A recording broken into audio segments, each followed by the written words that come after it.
Hi everybody, welcome back to my kitchen. I'm Amy from Neurotic Mom Bakes, and I thought it would be a really fun tutorial today to show you some piping 101 using my favorite piping tip.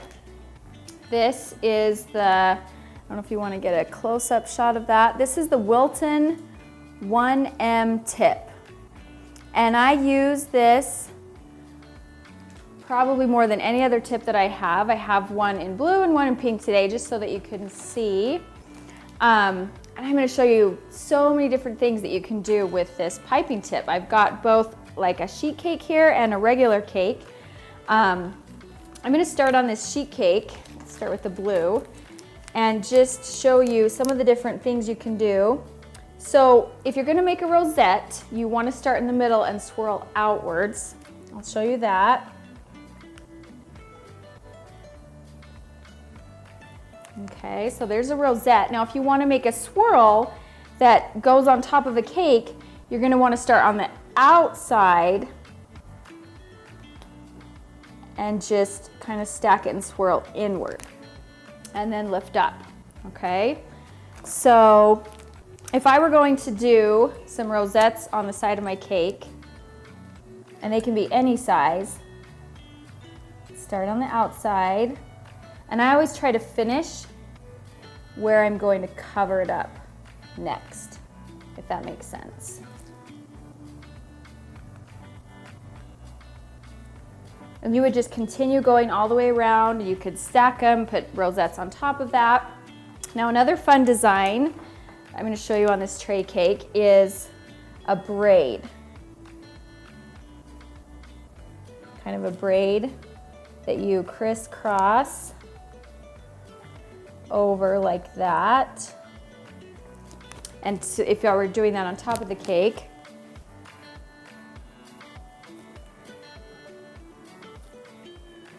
I would just kind of crisscross back and forth, and again you cover where you finished the last one, and you would just continue going around and around like that.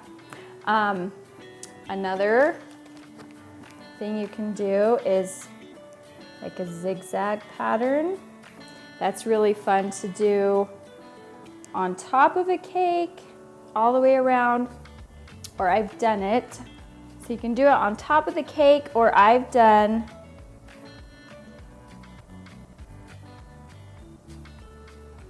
going.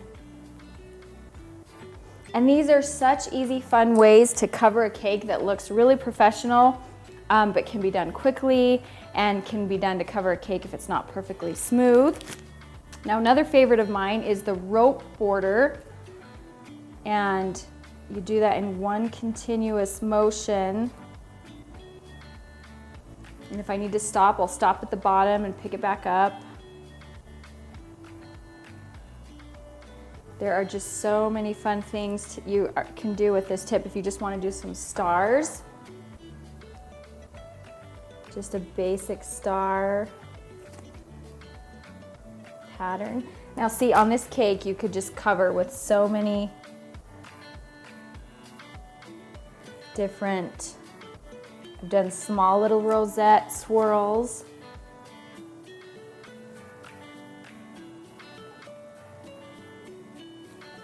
It's fun to just cover a sheet cake, make it look really professional with just some of these basic techniques. I don't know, let's see, how should we finish this if I wanted to do some rosettes? Up here. I've done like an ombre, starting with the darker and then medium and then lighter rosettes going up to the top. Oh, you can do rosettes on the top. I've covered a cake before using just the stars in like a two-tone.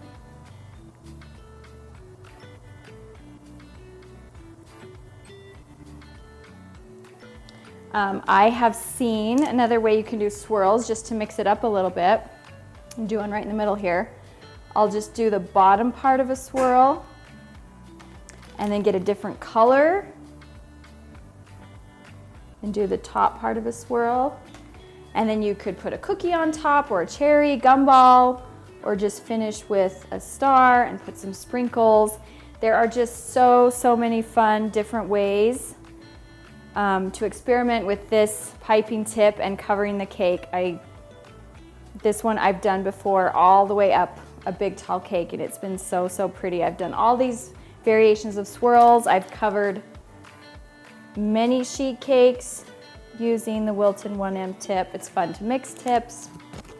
So I hope this tutorial was helpful today using my Wilton 1M tip. Thanks for joining me today in my kitchen. I hope you'll subscribe to my channel to see more tutorials and recipes like this one. You can also catch me on my Instagram account @NeuroticMom.